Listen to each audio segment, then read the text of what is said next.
उसी को दृढ़ कर देते हैं। चलते हैं महाभारत प्रसंग में।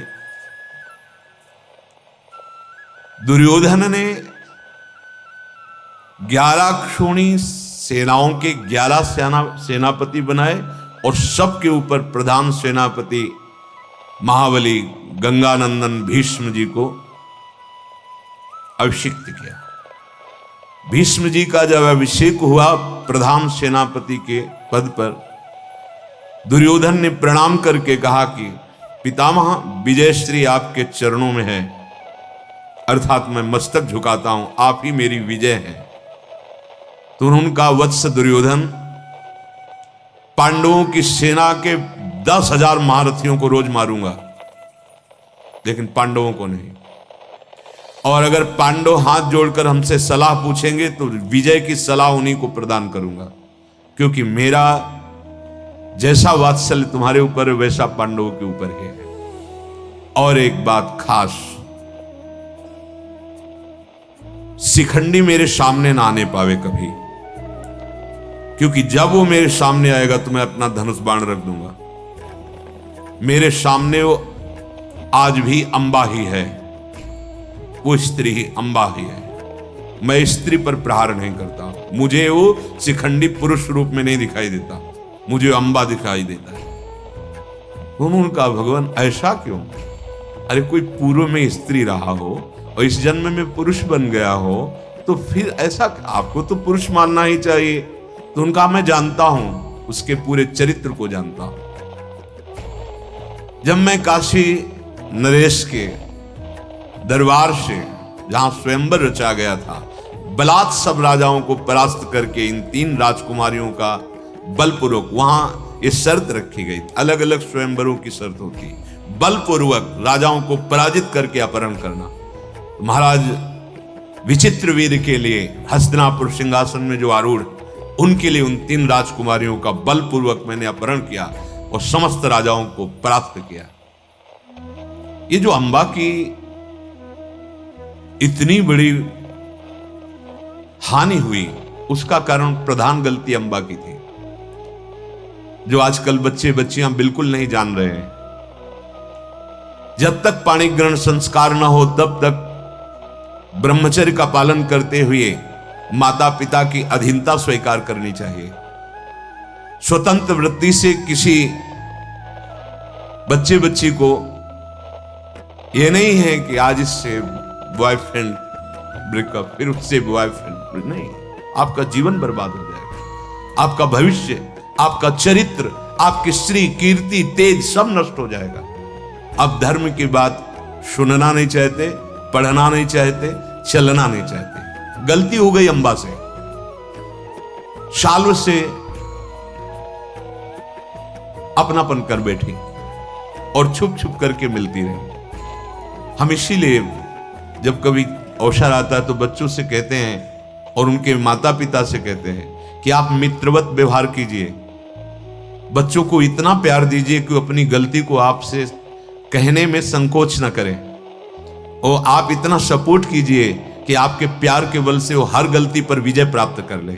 उनको ढांढस बधाइए, उनको शिक्षा दीजिए, उनको आगे प्रलोभन दीजिए। आप जैसा कहोगे वैसा आपके अनुसार चलेंगे। ये गलत कार्य है। अंबा ये गलती की, उन्होंने शाल्व से प्रेम कर लिया और छुप छुप कर मिलती रही। महाराज काशी नरेश जब स्वयंवर की रचना की तो बता देना चाहिए था कि आप 2 राजकुमारियों के लिए स्वयंवर कीजिए, मेरे लिए नहीं, क्योंकि मैंने शाल्व का वरण कर लिया है। नहीं बोली। जब महाबली महाभागवत भीष्म अपहरण करे, उनको बोल देना चाहिए कि आप शाल्व के साथ युद्ध मत कीजिए, मैंने पहले ही इसको वरण कर लिया है। वो उसी समय धर्मात्मा पुरुष नहीं बोली, लज्जावश संकोचवश। गलती है ना, बोलना चाहिए। अगर आप ऐसा कर लिए हैं कि कोई मित्र वरण किए हैं तो माता पिता के सामने आप उस बात को रखिए और छूट दीजिए उनके ऊपर। वो तुम्हारे परम हित से तुम्हारा अमंगल नहीं करेंगे। ये जो हमारे द्वारा चरित्रहीनता होती चली जाती है, ये जीवन में भारी संकट पैदा कर देगी। आप देख लेना, भारी संकट। ऐसा आपका हृदय कठोर हो जाएगा, आपकी बुद्धि इतनी मलिन हो जाएगी, जो आपको नहीं करना चाहिए वो सब कर बैठेंगे। आप लोग संसार में देख लीजिए। यहां कुछ ऐसी घटना घटी। जब भीष्म जी हस्तिनापुर में लाए और माता सत्यवती के चरणों में प्रणाम करके कहा, समस्त राजाओं पर विजय प्राप्त करके ये 3 कन्या रत्न लाए हैं, आप विचित्र वीर से इनका शास्त्रीय पद्धति के अनुसार पाणी ग्रहण संस्कार कराइए। अंबा बोल उठी, नहीं, मैंने शाल्व को वरण किया है। जबकि शाल्व से भयानक युद्ध करके उसको पराजित करके भीष्म जी ने पछाड़ दिया था। वहीं जब युद्ध प्रारंभ हो रहा था उसी समय बोल देते कि मैंने इनका, उसी समय वो सादर मुक्त। महाभागवत है भीष्म जी, गलती हो गई। जी ही भीष्म जी ने सुना कि इसका शाल्व से प्रेम, तो उन्होंने सत्यवती से सलाह की और अपने बुजुर्ग मंत्रियों को, ब्राह्मणों को, पुरोहितों को साथ दिया और एक सुंदर रथ पर बैठाकर कहा, आप सादर शाल्व के पास जा सकती हैं। आज्ञा पाकर वृद्ध ब्राह्मणों के संरक्षण में अंबा शाल्व नगर में आई। जब वहां पहुंची और शाल्व से नमस्कार करके बोली कि भीष्म जी ने मुझे स्वीकृति दे दी, मैं अब तुम्हारे पास आ गई हूं। तुम हमें सदा प्यार करते हो, हम आपकी बहुत प्रिय हैं और मैं आपका सदा हित चाहती हूं, इसलिए मुझे स्वीकार कीजिए और आप आनंदित होइए। धर्मानुसार मैं आपको अपना पति रूप स्वीकार करती हूं। एकांत में तो आपने पहले ही मुझे स्वीकार कर रखा है, इसलिए प्रगट में विवाह कीजिए। अंबा की बात सुनकर शाल्व ने मुस्कुराते हुए कहा, सुंदरी, हम कोई भिक्षुक नहीं है कि किसी के द्वारा दी हुई भिक्षा स्वीकार कर लें। हम छात्र धर्म से युक्त वीर पुरुष हैं। जो स्त्री दूसरों के द्वारा विजय प्राप्त कर ली गई है उसे मैं कभी स्वीकार नहीं करता। भीष्म ने उस युद्ध में मुझे पराजित किया, भूपालों को पराजित किया और तुम्हें जीता और मेरे सामने तुम्हें उठाकर ले गए। अब मैं कभी तुम्हें स्वीकार नहीं कर सकता। यह सुनकर अंबा शाल्वराज से बोली, तुम क्या बोल रहे हो? तुम कैसी बात मुख से निकाल रहे हो? जानती हो कि हमारा आपका क्या संबंध है, फिर भी आप ऐसे वचन। मैं भीष्म के साथ क्या प्रसन्नता पूर्वक गई थी? उन्होंने समस्त राजाओं से बलपूर्वक मुझे छीन करके ले गए थे, पर मैं वहां जाकर के उनको अपनी बात बता दी और आपके पास आ गई हूं। ये ब्राह्मण साक्षी मैं पवित्र हूं। शाल्व ने कहा कि मैं मानता हूं तुम निरपराध हो, परंतु अब मेरा अनुराग तुम्हारे प्रति नहीं रह गया। युद्ध में कभी मैं पीठ दिखाने वाला नहीं हूं, पर भीष्म से मैं पराजित हुआ सिर्फ तेरे कारण। युद्ध तो तेरे कारण ही हुआ ना, उस समय बोल देती। अब मैं तुम्हें स्वीकार नहीं कर सकता। अंबा ने कहा, शाल्व, मैं अपना मस्तक छू करके कहती हूं कि हृदय में तुम्हारे सिवा मैंने किसी को चिंतन भी नहीं किया आज तक। बहुत विनय की अंबा ने। शाल्व ने कहा, आप तुरंत इस महल से निकल जाइए। देखो, गलती नहीं करनी चाहिए, जीवन बर्बाद हो जाता है। भारी अग्नि हृदय में दाह पैदा हो जाती है। अब उसको अगर छुपा लिया, फिर कहीं ब्याह हुआ, वहां तुम्हारा मन लगेगा नहीं, फिर अशांति, घोर जीवन में अशांति। चरित्र बहुत कीमती वस्तु है, बहुत कीमती वस्तु।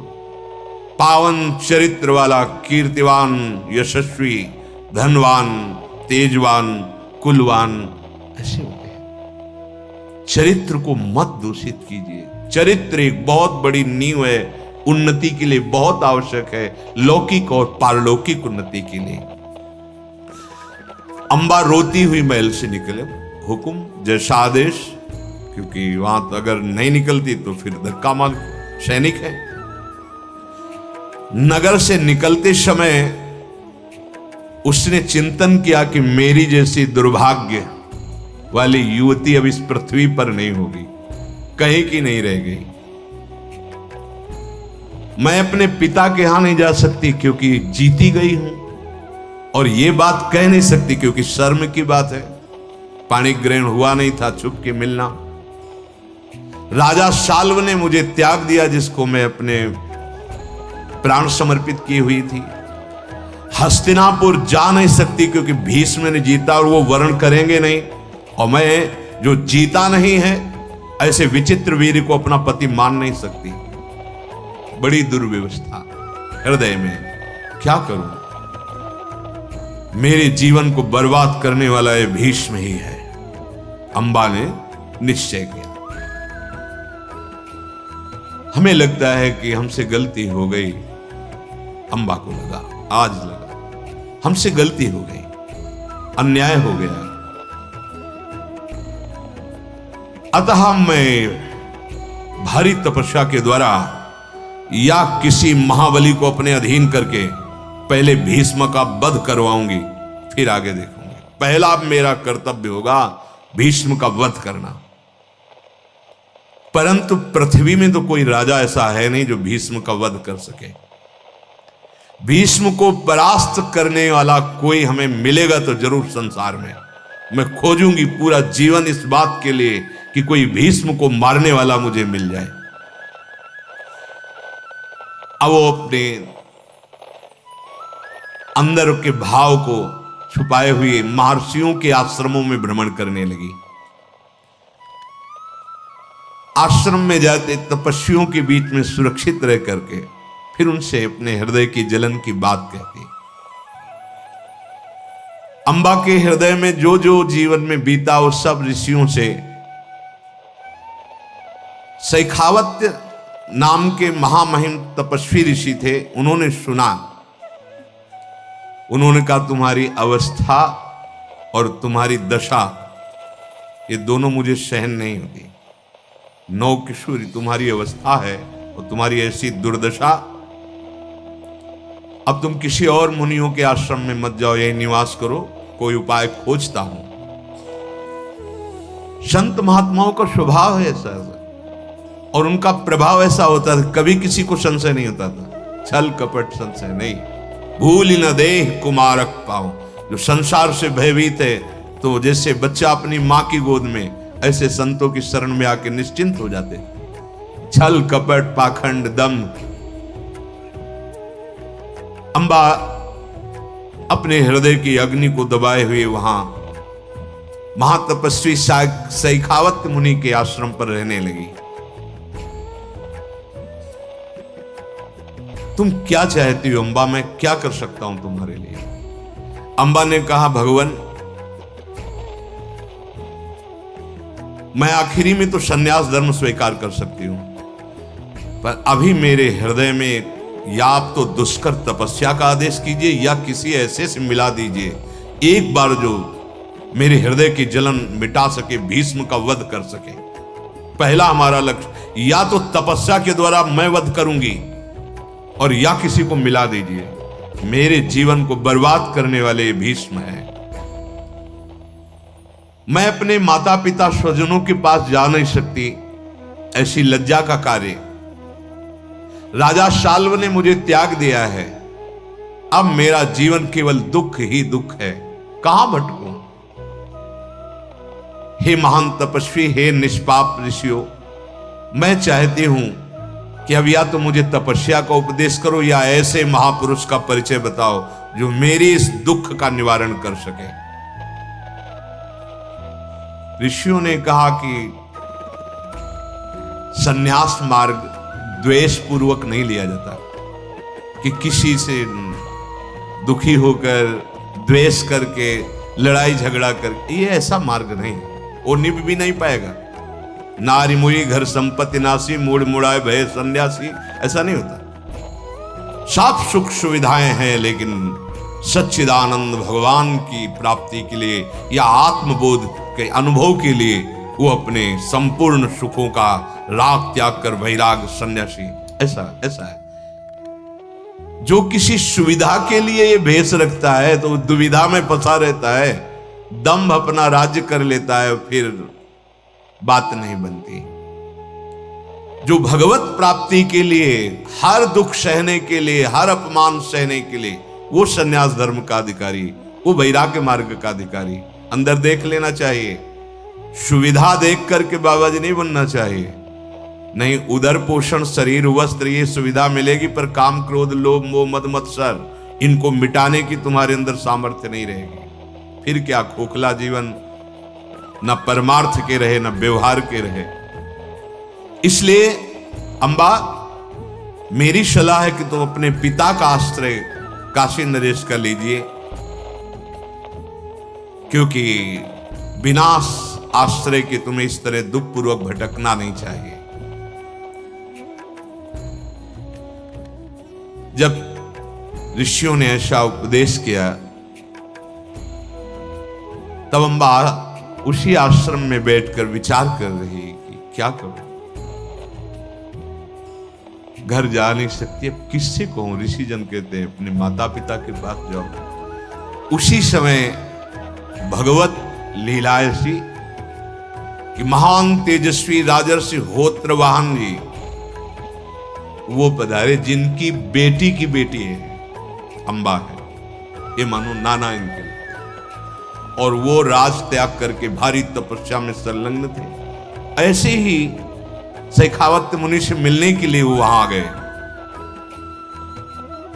उन महान तपस्वी राजर्षि ने जब देखा कि ये तो मेरे संबंध की, उन्होंने कहा तुम बेटी कैसी, पूरी कथा बताई तो कांप गए। अरे तुम्हारा जीवन तो नष्ट हो चुका, इस भारी दुख में तुम फंस गई।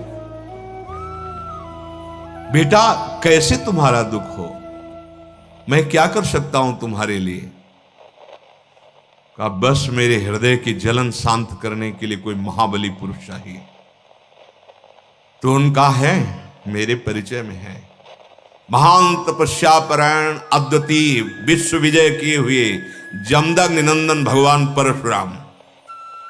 एक ही ऐसे हैं जो भीष्म को मार सकते, त्रिभुवन में दूसरा कोई नहीं। महादेव जी के शिष्य हैं, भगवान शंकर के, स्वयं शिव स्वरूप हैं और अमोघ बलशाली हैं। वो तुम्हारा दुख दूर कर सकते हैं। मैं तुम्हारा नाना हूं, तुम्हें उचित सलाह दे रहा हूं, तुम भगवान परशुराम जी का आश्रय लीजिए। विश्वविख्यात श्रेष्ठ महात्मा भगवान भृगुनंदन परशुराम जी का मैं दर्शन कैसे पाऊंगी, कहां जाऊं जिससे मुझे उनका सानिध्य मिले। होत्रवाहन बोले भगवान परशुराम जी तो निरंतर तपस्या समाधि में रहते हैं, उनका दर्शन मैं तुम्हें वरदान देता हूं अवश्य प्राप्त होंगे बिना प्रयास के, क्योंकि ये बड़े तपस्या से परिपूर्ण है। महेंद्र पर्वत पर भगवान परशुराम जी ध्यानस्थ बैठे इस समय मैं देख रहा हूं। बेटा तुम्हारा कल्याण हो, तुम दृढ़वती तपो वृद्ध महामहिम बलशाली भगवान परशुराम जी का आश्रय लो। संपूर्ण शस्त्रधारियों में श्रेष्ठ जमदग्नि नंदन भगवान परशुराम करुणा हृदय भी हैं और बहुत कठोर हृदय भी हैं। होत्रवाहन जी ने जब अंबा जी को ऐसा प्रेरित किया, उसी समय परशुराम जी के प्रधान शिष्य और मित्रवत व्यवहार करने वाले परशुराम जी, उनसे मित्रवत व्यवहार करते थे, अकृत वर्ण जी वहां किसी कार्य से ऐसे ही सहज आ गए। संयोग बनता जाता है, जैसी हो भवतव्यता तैसी बने सहाय, आप ना आवई आप पे ताई तहां ले जाए। जी देखा परशुराम जी के प्रिय शिष्य अकृत वर्ण जी, सब ऋषि खड़े हो गए। शास्त्रों मुनि अपने अपने आश्रमों से आकर के उनकी चरण वंदना, महान तपस्या। होत्रवाहन जी भी जो इनके नाना हैं उठकर खड़े हुए, प्रणाम किया, आदर सत्कार। सब ऋषियों के बीच में अकृतवर्ण जी बैठे।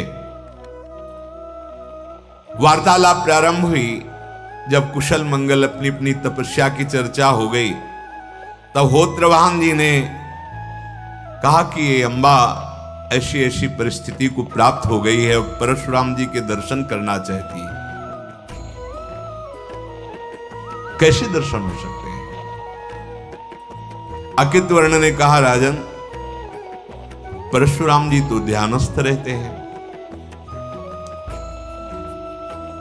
कुछ क्षण रुकिए। जैसे नहीं कि अभी हम फोन लगाते हैं, बात करके आपको बताते हैं। ध्यानस्थ हुए और ध्यान में बातचीत की परशुराम जी से।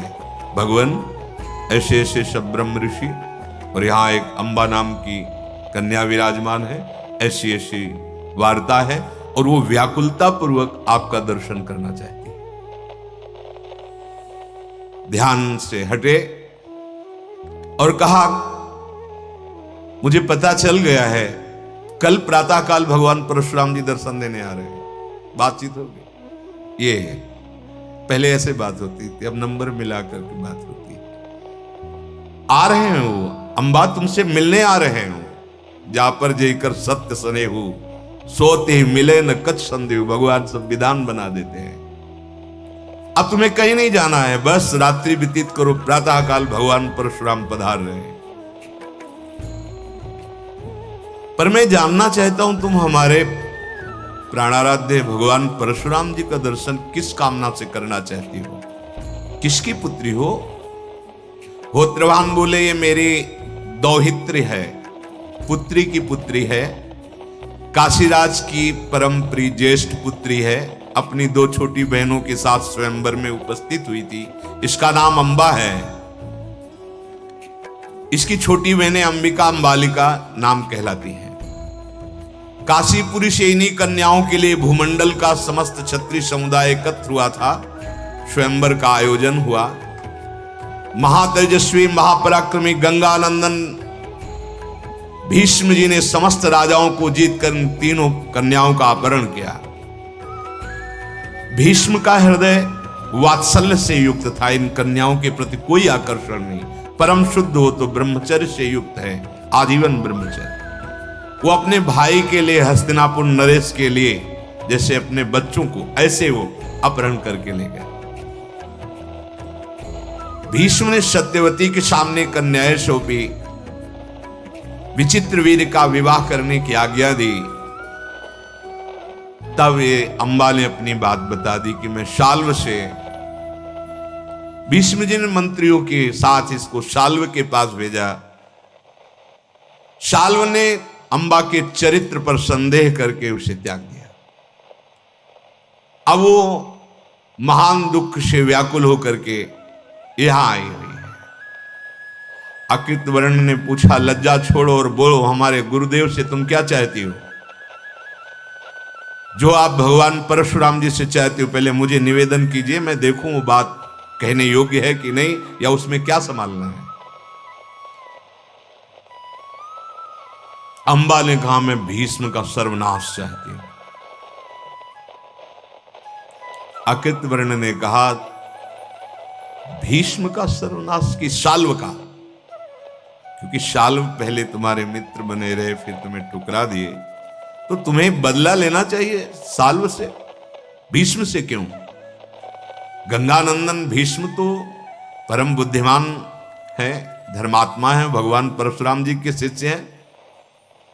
ऐसा क्यों? महात्मा भार्गव अपने शिष्य का वध करें, ऐसा क्यों? अंबा बोली, भगवान, ये भीष्म ही हमारे जीवन में महान संकट उपस्थित किए। यदि अपहरण न करते तो हमारा तो शाल्व से था ही, ब्याह हो जाता। शाल्व से अब हमारा कोई वैर नहीं रहा, वैर भीष्म से है, और मैं इस वैर को मिटा के रहूंगी। भद्रे, धर्मानुकूल बात महापुरुषों से करनी चाहिए। गंगानंदन भीष्म से परशुराम जी बात करेंगे, तुम्हारे लिए जो आज्ञा करेंगे, भीष्म शिष्य हैं वो मानेंगे। पर सीधे कि तुम भीष्म का वध कर दो ऐसा मत कहो। भीष्म बड़े पुरुषार्थवान धर्मात्मा पुरुष हैं, ऐसे सीधे शब्द नहीं। हां, अंबा बोली ब्रह्मन दूसरा कोई मेरे पास चाह नहीं। भीष्म को युद्ध में भगवान परशुराम जी ललकारे और मारे, बस मेरी ये इच्छा है। पूरी ऐसी रात चर्चा करती हुई भुवन भास्कर उदय होने को ही थे कि जैसे कैलाश पर्वत पधार रहा हो, गौर वर्ण त्रिपुंड लगा हुआ, विशाल जटाओं का मुकुट धारण किए हुए, भयंकर फरसा हाथ में लिए हुए, प्रज्वलित तेजोमान अग्नि। ततो रामः प्रादुरासीत् प्रज्वलन्निव तेजसा शिष्यैः परिव्रतो राजन् जटाचीरधरो मुनिः। धनुष्पाणिर्दीनात्मा खड्गं बिभ्रत् परस्वधी विरजाराज शार्दूलम् संजयम शोभ्यानृपम। महान भयशाली रूप परशुराम जी का देखते ही सब ऋषि खड़े, मनो स्वयं कैलाश पर्वत चल गौर वर्ण। महान महान तपस्वी सब खड़े हो गए। अंबा भी हाथ जोड़कर मधुपर्क और जंगली फल फूलों से भगवान परशुराम जी का पूजन विधि पूर्वक वैदिक मंत्रों के साथ ऋषियों ने किया। परशुराम जी अकित वर्ण को देखा, होत्रवाहन को देखा। देखने का मतलब कि मेरा चिंतन क्यों किया गया, क्यों बुलाया गया। होत्रवाहन ने भगवान परशुराम जी के चरणों में प्रणाम करके पूरी बात कह दी और कहा, ये अंबा चाहती है कि भीष्म जी का वध हो। भगवान परशुराम जी ने कहा, बेटा तुम्हारा दुख दूर हो, तुम हमारी शरण में आई हो, यह बात तो मुझे ठीक है। अंबा ने कहा, भगवान आप बड़े करुणामय हैं, महान बलशाली व्रतधारी है, मैं आपके शरण में हूं। मेरा शोक तभी हटेगा जब भीष्म का वध होगा। परशुराम जी ने कहा कि भीष्म के पास में तुम्हें ले चलूंगा, सुनते ही मेरी आज्ञा का पालन भीष्म करेंगे। गंगानंदन भीष्म मेरा शिष्य है, कभी आज्ञा का उल्लंघन नहीं कर सकता, और अगर आज्ञा का उल्लंघन करेगा तो हस्तिनापुर सहित संपूर्ण वीरों सहित भीष्म को वहीं काट दूंगा। और ऐसे हैं, ऐसे हैं।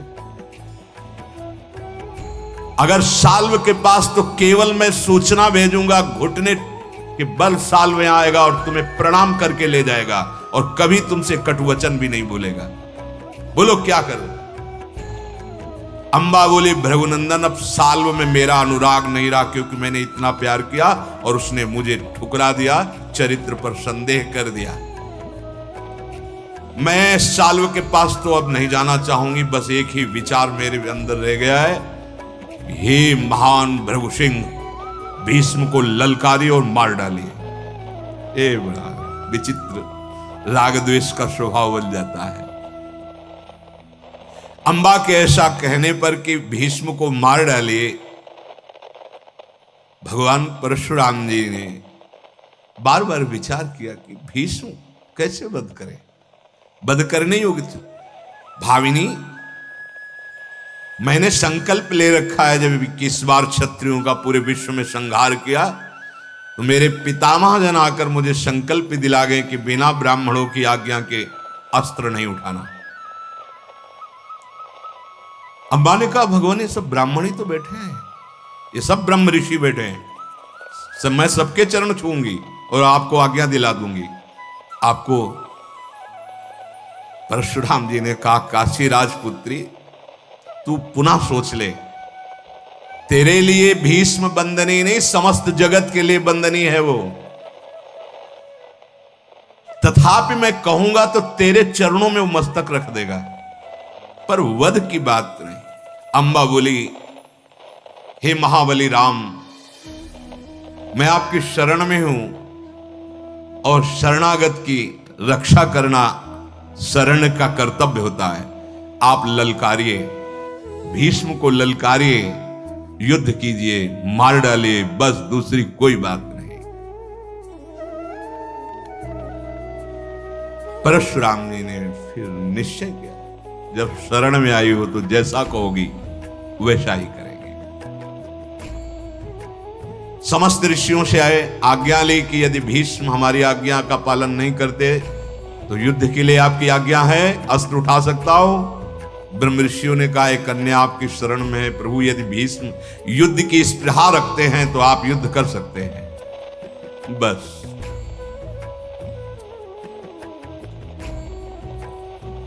भगवान परशुराम जी अपने शिष्यों से घिरे हुए ब्रह्म ऋषियों को साथ लेकर अंबा को आगे करके हस्तिनापुर के लिए चल दिए। महाव्रतधारी परशुराम जी ने एक शिष्य से हस्तिनापुर के बाहर ही रुककर संदेश भिजवाया, भीष्म तुरंत उपस्थित हो और मेरा प्रिय कार्य करें। अध्यात्म मार्ग अलग है, ये बात समझो। हारमोनियम सिखाता वो भी गुरु होता है, जो कोई शिक्षा देता है ये धनुर्विद्या के गुरु हैं।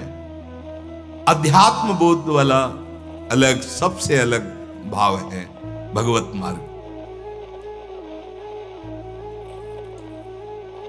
आदेश हुआ महाबली भगवान परशुराम जी का, जे ही मैंने सुना राज्य की सीमा पर आए, वेग पूर्वक दौड़ते हुए, क्योंकि अस्त्र विद्या की गुरु है, एक गौ को आगे करके ब्राह्मणों से घिरे हुए पुरोहितों के साथ भगवान परशुराम जी के चरणों में जाकर साष्टांग प्रणाम किया, पूजा की। परशुराम जी ने कहा, भीष्म तुमने किस विचार से, जब तुम पत्नी की कामना नहीं रखते हो, अखंड ब्रह्मचारी हो, तो तुमने अपहरण क्यों किया राजकुमारियों का? इन कन्याओं का अपहरण क्यों किया? और फिर अपने घर में न रखकर इसे निकाल क्यों दिया अंबा को? ये धर्म भ्रष्ट हुई, इस तरह से भटकती घूम रही है, कौन अब ग्रहण करेगा इसको? तुम हर कर लाए हो, तुम्हें स्वीकार करना चाहिए। सालों ने इनकार कर दिया है। इस राजकुमारी के धर्म का पालन होना चाहिए, ये हमारी शरण में आई है। अब इसका कोई नहीं तुम्हारे सिवा, तुम्हें स्वीकार करना होगा। भीष्म जी ने कहा, भगवान जो ही इसको लाया इसने बता दिया कि साल्व पर अनुराग है। जब दूसरे पुरुष पर अनुराग है तो मैं विचित्र वीर के साथ इसका ब्याह कैसे कर सकता था? और इसने भी स्वीकार नहीं किया, फिर मेरा क्या इसमें दोष है? और रही मेरी बात तो आप जानते हो, भीष्म प्रतिज्ञा कभी टलती नहीं है। मैंने प्रतिज्ञा की आजीवन अखंड ब्रह्मचर्य की, कभी स्वीकार नहीं कर सकता। भगवान परशुराम जी के नेत्र तो लाल हो गए क्रोधावेश में। सब ऋषि बार बार सांत्वना दे रहे, प्रभु अभी अभी तो शांत रहे। भगवान परशुराम जी क्षण में जैसे अग्नि ज्वाला प्रकट हो गई हो। फिर मैंने चरण पकड़े परशुराम जी के, फिर प्रणाम किया। भगवान आपको क्रोध नहीं होना चाहिए, आप हमें दोष बताइए, आप हम पर क्यों क्रोध करेंगे? बाल्यावस्था के आप हमारे गुरु हैं, 4 प्रकार की धनुर्वेद शिक्षा दी है। भार्गव मैं आपका शिष्य हूं, आप इस तरह क्रोध नहीं कर सकते हम पे, कारण बताइए, हमारा अपराध क्या है? परशुराम जी ने क्रोध से लाल लाल आंखें करके कहा, भीष्म तुम मुझे अपना गुरु मानते हो, परंतु मेरी आज्ञा का पालन नहीं कर। इस कन्या को स्वीकार करो, मेरी आज्ञा है, इसको ग्रहण करो और अपने कुल की रक्षा करो। मेरी आज्ञा से तुम्हें कोई पाप नहीं लगेगा। परशुराम जी ने कहा, मेरी आज्ञा स्पष्ट और इसका तत्क्षण पालन किया जाए। भीष्म ने कहा, ब्रह्मर्षे, अब गुरुदेव ने कहा, ब्रह्मर्षे आपको दोबारा ऐसे शब्द भी नहीं बोलने चाहिए, क्योंकि आप धर्म की सूक्ष्म गति को जानते हैं। व्यर्थ का परिश्रम मत कीजिए, भीष्म की प्रतिज्ञा को कोई टलवा सके ऐसा है हो ही नहीं सकता। आप मेरे पहले के धनुर्वेद के गुरु हैं। मैं आपको फिर चरण पकड़ के प्रसन्न करने की चेष्टा करता हूं, किसी भी तरह से आपकी इस आज्ञा का पालन नहीं करूंगा। महाव्रतधारी भगवान परशुराम ना आपसे, ना इंद्र से, ना काल से भयभीत होकर मैं धर्म का त्याग कर दूं, ऐसा मैं भीष्म नहीं हूं। इतनी बड़ी सामर्थ्य भगवान परशुराम जी के सामने बोलने की। अब आप इस आज्ञा के सिवा जो इच्छा करते हैं वो आदेश कीजिए, मैं आपका पालन करूंगा। सात्वम गुरु रीति प्रेमणा मया सम्मानितो भृशम गुरुवृत्तिम न जानी से तस्माद योच्यामि वै त्वया। आप मेरे गुरु हैं ये समझकर मैं बार बार आपके चरण पकड़ रहा हूं और आपका सम्मान कर रहा हूं, मनाने की कोशिश कर रहा हूं, लेकिन आप गुरु धर्म से विचलित हो चुके हैं। आप हमारा अपराध बताइए। अगर नहीं बताते हैं और आप बार बार ललकारते हैं हमको, तो हमारा छात्र धर्म, क्षत्रिय धर्म कहता है कि मैं ललकार करके आपको मारूंगा। भीष्म जी ने कहा, मैं बार बार आपसे कह रहा हूं, आप मेरे धनुर्वेद के गुरु हैं, ब्रह्म ऋषि हैं, तपस्या में बढ़े चढ़े हैं, और मैं ऐसे किसी महापुरुष के सामने हाथ नहीं उठाना चाहता। इसलिए मैं आपके इस कठोर बर्ताव को सह रहा हूं। आप बार बार वो हमारे व्रत भंग करने की बात बोल रहे हैं, मैं सहन कर रहा हूं।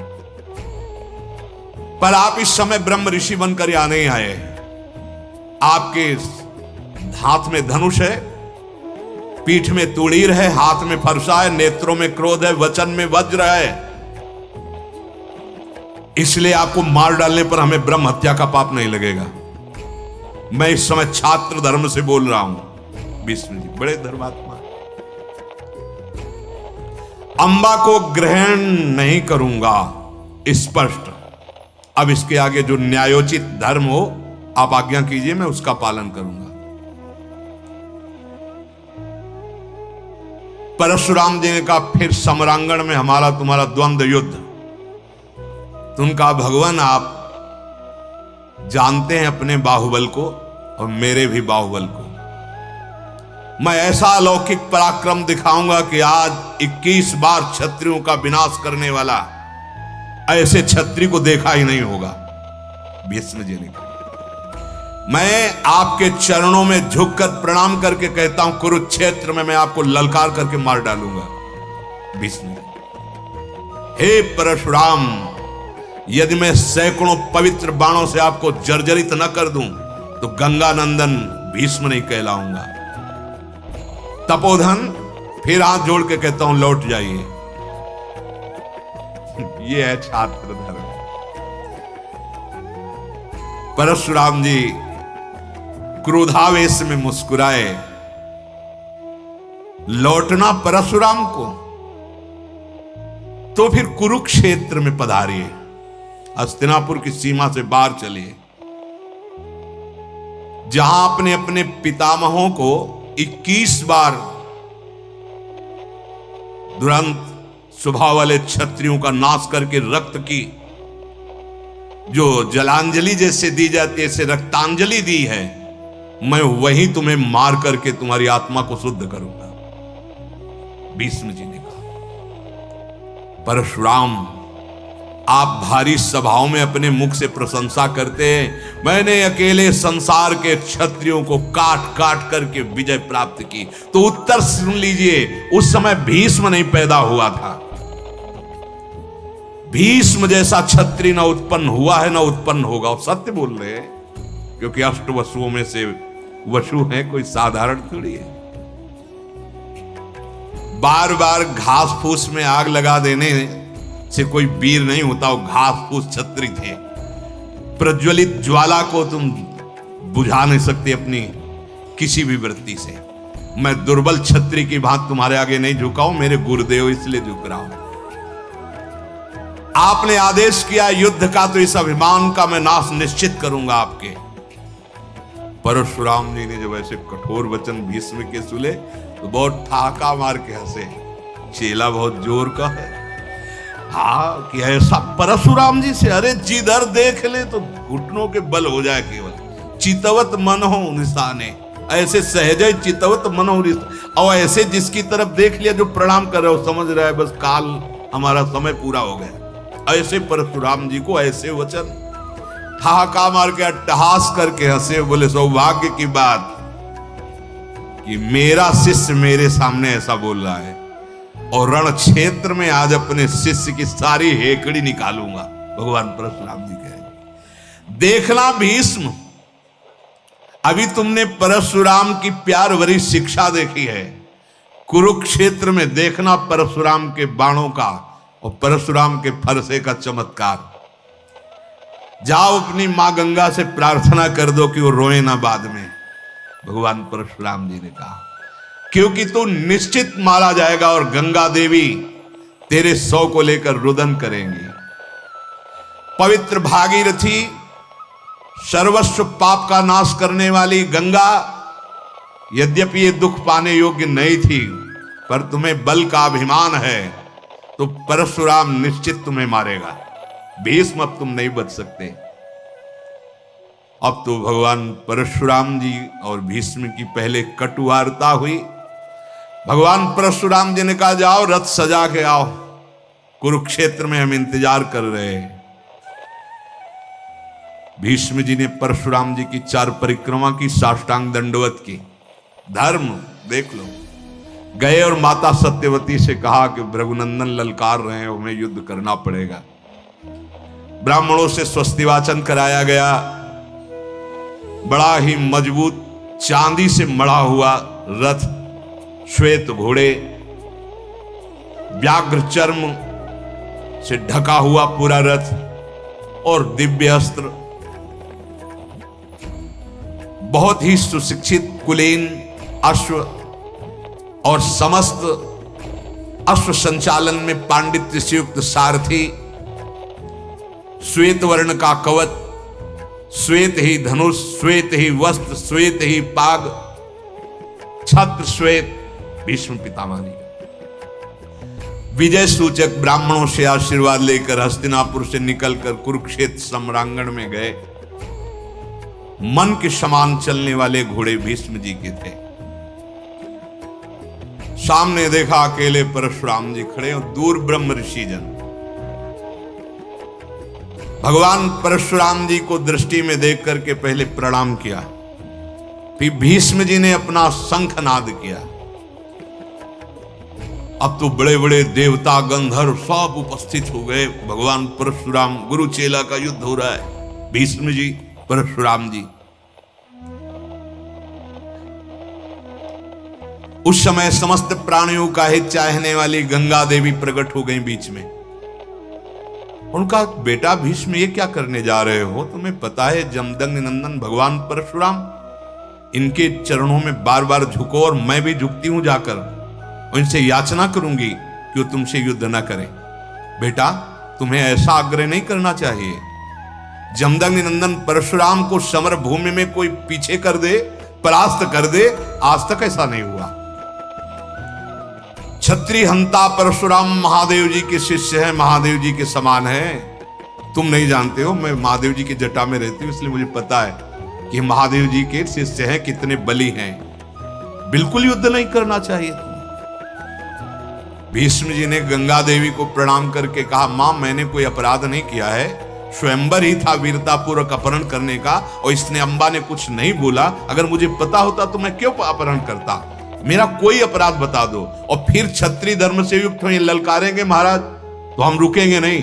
आप उनको कह दो वापस हो जाए, हम कुछ नहीं बोलेंगे। और अगर वो युद्ध के लिए ललकारेंगे तो मां मैं आपकी आज्ञा का पालन नहीं करूंगा, इनसे युद्ध करूंगा।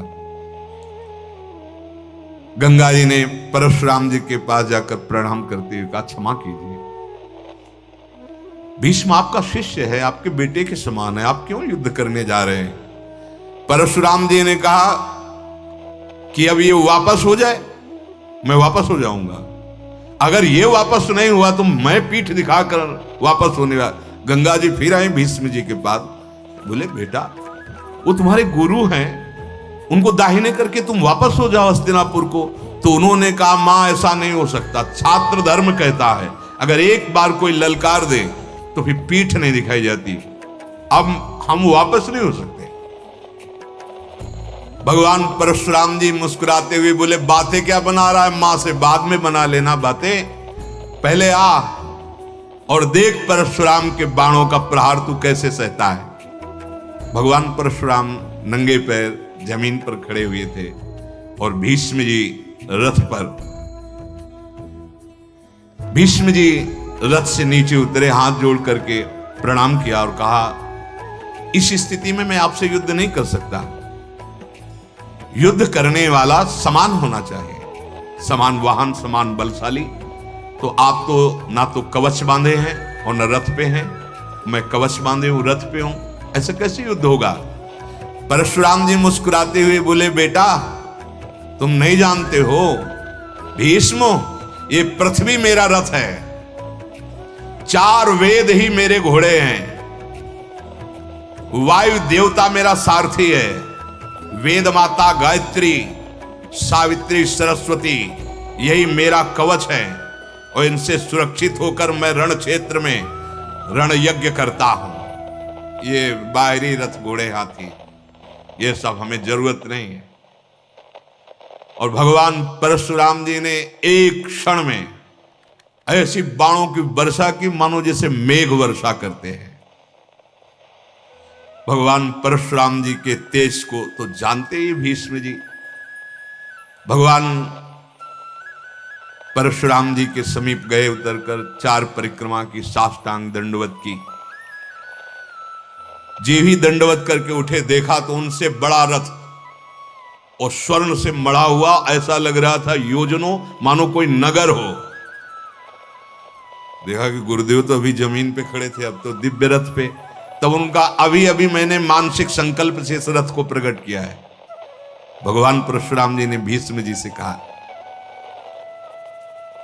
सारथी के रूप में उनके प्रिय शिष्य अकृतवर्ण जी वो बैठ गए।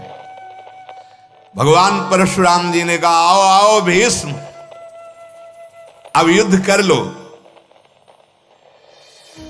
फिर सामने भीष्म जी गए, 3 बाणों से प्रहार किया, 2 चरणों में और एक कान के पास से, मानो प्रणाम किया और कान के पास से जाके अनुमति ली कि युद्ध की अनुमति मांगता हूं, ये धर्म है। फिर उतरे, फिर चरणों में जाकर प्रणाम किया और घुटने टेक कर बैठ कर कहा, गुरुदेव अपने से अधिक शक्तिशाली योद्धा के साथ मेरा युद्ध हो रहा है, आप मुझे विजय श्री का आशीर्वाद दीजिए। भगवान परशुराम जी ने कहा, ऐसा कैसे हो सकता है, ऐसा कैसे हो सकता है, तू मेरे से युद्ध कर रहा है और मेरे से विजय श्री का आशीर्वाद मांग रहा है। नहीं नहीं नहीं, मैं तुझे विजय श्री का आशीर्वाद तो नहीं दे सकता। हां, तू भयभीत मत होना, धर्म पूर्वक बलपूर्वक मेरे साथ युद्ध करना। अगर बलपूर्वक तू युद्ध नहीं करेगा तो रण क्षेत्र में मैं तुम्हें शाप दे दूंगा। जितनी शिक्षा दी है उठा मत रखना, मेरे साथ बलपूर्वक युद्ध कर। विजय श्री का तो आशीर्वाद नहीं दे सकता क्योंकि मैं ही तुम्हारा द्वंद्वात्मक योद्धा हूं। विजय सूचक आशीर्वाद कदापि नहीं दे सकता क्योंकि उससे मैं ही पराजित हो जाऊंगा। धर्म पूर्वक युद्ध करो। पर मैं बहुत प्रसन्न हुआ तुम्हारे से, तुमने कभी धर्म का उल्लंघन नहीं किया, आज भी तुम धर्म का ही पालन कर रहे हो। जाओ महाबल से युक्त होकर के हमसे युद्ध करो, मैं बहुत प्रसन्न हूं तुमसे। सुवर्ण जटित शंख को भगवान परशुराम जी ने बजाया। अब एक दूसरे के जीतने की इच्छा से युद्ध प्रारंभ हो गया। भगवान परशुराम जी ने 960 बाण भीष्म पर प्रहार किए एक साथ। अरे अस्त्र विद्या के अद्वितीय द्रोणाचार्य जी भी तो शिष्य भगवान परशुराम जी के, कर्ण भी भगवान परशुराम जी के। चारों घोड़ों को, सारथी को कवच छिन्न भिन्न कर दिया भगवान परशुराम। ब्राह्मणों को नमस्कार करके फिर गुरु चरणों में नमस्कार। भीष्म जी बार बार नमस्कार इसीलिए कर रहे कि गुरुदेव से लड़ना पड़ रहा है। गुरुदेव आप मर्यादा छोड़ दिए हैं, पहला प्रहार मैंने अब आपका सह लिया, भृगुनंदन सावधान हो जाइए। अब तो मेरी धनुष की शक्ति और भुजाओं के बल का और अपनी शिक्षा का आप दर्शन कीजिए। भीष्म जी बड़े दिव्यास्त्रों से संपन्न भीष्म जी हैं। एक भल्ल नामक बाण प्रहार किया और भगवान परशुराम जी के धनुष को काट दिया। धनुष हाथ से छूटकर पृथ्वी पर गिर गया कट के। परशुराम जी के रथ को ऐसे बाणों से बींध दिया मानो श्रृंगारित किया गया हो। पूरे रथ को, जो दिव्य रथ है, संकल्प से प्रकट हुआ है, और जैसे उड़ते हुए सर्प किसी गुफा में प्रवेश करें, ऐसे भगवान परशुराम जी के शरीर में बाणों को धसा दिया। गौरवर्ण त्रिपुंड लगा हुआ, रक्त संचार ऐसे हो रहा है मानो गोरे पहाड़ से गेरू की धारा बह रही। भगवान परशुराम जी, आप तो सब बाण निकाल करके भगवान परशुराम जी क्रोधावेश में हुए और दिव्यास्त्रों का संधान। जैसे आग्नेयास्त्र का संधान किया तो वरुणास्त्र का संधान कर दिया, वायुवास्त्र का संधान किया तो भीष्म जी ने पर्वतास्त्र का। और रोज युद्ध होता, शाम के प्रणाम करके पूरी व्यवस्था भीष्म जी करते परशुराम जी की। सुबह फिर प्रणाम करके 4 परिक्रमा करके प्रणाम करते और युद्ध करते। कई दिनों तक ऐसा युद्ध होता रहा। भगवान परशुराम जी और भीष्म जी का 23 दिन व्यतीत हो गए। प्रतिदिन संध्या के समय युद्ध बंद हो जाता, प्रणाम चरण दाबते जाके भीष्म जी, कभी धर्म विरुद्ध नहीं हुआ।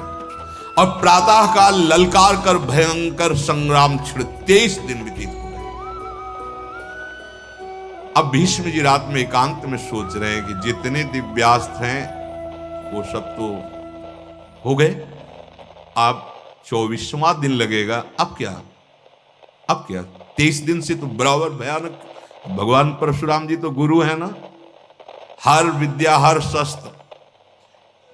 चिंतित होकर के ब्रह्म ऋषियों का चिंतन करते हुए थकित होकर के एक नींद सी लगी। युद्ध में भगवान परशुराम जी ने एक ऐसा बाण मारा था जो भीष्म जी की छाती में गया, पर भूमि पर गिरने नहीं दिया। 8 ब्राह्मण आकर ऐसे उठा लिए। वो 8 वसु वही स्वप्न में आए और उनका एक बाण ऐसा है जिसका परिचय भी नहीं है परशुराम जी को। त्रिभुवन में किसी को परिचय नहीं, केवल हम 8 वसुओं के पास ही इसके संधान करने की सामर्थ्य होती है। और तुम 8 वसुओं में से एक वसु हो, तो साधारण मनुष्य नहीं हो। तुम्हें चिंता नहीं करना। प्रश्वापनास्त्र, इसका परिचय किसी भी धनुर्धारी को नहीं है, और ये तुम्हारा स्वयं का अस्त्र है। तुम स्मरण करो। उस स्वप्न में आके बताया, तुम 8 वसुओं में से एक वसु जो स्मरण करोगे ये तुम्हारे हाथ पर आ जाएगा, और जमदग्नि नंदन भगवान परशुराम इसकी चोट नहीं सह पाएंगे। बहुत काल के लिए वो मूर्छित होकर सो जाएंगे, पर मरेंगे नहीं, क्योंकि किसी भी अस्त्र शस्त्र की सामर्थ्य नहीं कि भगवान परशुराम जी को मार सके। पर बहुत काल तक के लिए मूर्छित रहेंगे, इसलिए तुम्हारी विजय हो जाएगी। अब तुम भगवान परशुराम जी को केवल एक इसी प्रश्वापन अस्त्र के द्वारा ही विजय प्राप्त कर सकते हो। आंख खुली तो देखा कि स्वप्न में तो हमने ऐसा देखा। मन में विचार आया कि इसका प्रयोग, इसकी विधि मुझे पता नहीं, तो जो ही स्मरण किया हाथ में आ गया अस्त्र। जो हाथ में अस्त्र आया तो प्रयोग करने की विधि आ गई, क्योंकि वो 8 वसुओं में से एक है। अब तो उस अस्त्र को का अंतर ध्यान हो जाओ, जब आवश्यकता होगी हम बुलाएंगे। प्रातः काल पुनः भगवान परशुराम जी के सामने गए, 4 परिक्रमा की, प्रणाम किया, युद्ध प्रारंभ हुआ। भगवान परशुराम जी ने ब्रह्मास्त्र का संधान कर दिया भीष्म के ऊपर, और इस अस्त्र का केवल ब्रह्मास्त्र ही काट है, दूसरा कोई काट नहीं है। जो ही देखा कि गुरुदेव ने ब्रह्मास्त्र, तो तत्काल भीष्म जी ने ब्रह्मास्त्र, दोनों ब्रह्मास्त्र आकाश में टकराकर भारी अग्निज्वाला करते हुए शांत हुए। अब भीष्म जी ने अवसर समझा कि जो अस्त्र प्रश्वापन अस्त्र है, जे ही स्मरण किया तो हाथ में आ गया, हाथ में आया और धनुष पर चढ़ाने ही जा रहे थे, सब देवता ऋषि मुनि सब आ गए, भागीरथी गंगा जी सब आ गए। नहीं नहीं नहीं नहीं, कोई भी देवता असुर राक्षस ऐसा नहीं है जो इसके वार को सह सके। आप भगवान परशुराम जी के ऊपर इसका वार मत कीजिए, ये भारी अपमान हो जाएगा भगवान परशुराम जी का, और ये तुम्हारे लिए उचित नहीं, क्योंकि बहुत काल तक के लिए मूर्छित हो जाएंगे। नहीं, प्रश्वापन अस्त्र का प्रयोग भीष्म मत करो।